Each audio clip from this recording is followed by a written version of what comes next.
This is Kadar. Kadar was born in Kismayu, Somalia, in 1978, where he lived on a farm with his family.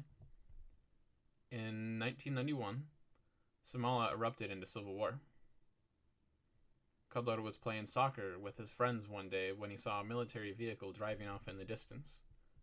They all ran as soon as they heard some shooting, and his friend who was holding the soccer ball was shot dead.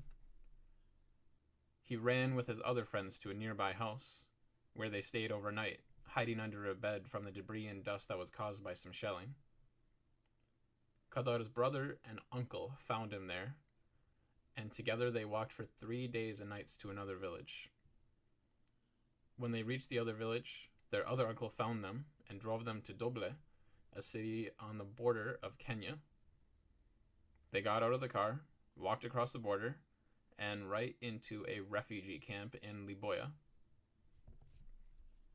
Kadar started working at the refugee camp, helping build houses. He saved up all the money he earned and bought a donkey that he wanted to use to transport building materials for the construction workers who were building the houses. Soon after he bought his donkey, he was robbed of all his money and possessions, and so he started a new job cutting meat inside the refugee camp. While he was there, he got married, but his wife left him because her family rejected Kadar on the basis that he was too poor to be their daughter's husband.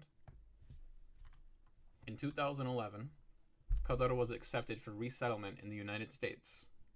After getting prepared for several months, his flight was delayed for 3 months on account of a refugee visa slowdown by former President Barack Obama. Fortunately, he was still able to move to America in late 2011 and ended up in Austin, Texas. He quickly looked for work and got a job working at a halal meat market. While in Texas, some of his friends from Somalia called him and told him that he should move to Colorado.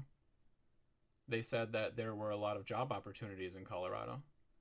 And since he knew very few people in Texas, he moved to Boulder and got a job cutting meat with Cargill. While he was in Colorado, he got married a second time, but his wife wanted to move to Minneapolis because she had more family there. Eventually, they both decided it would be better for them to move to Minneapolis, which is where they live now with their 4 children. Kadar is working in a bakery and also doing home care to pay his bills. He is grateful for his opportunities in America and excited to make America his permanent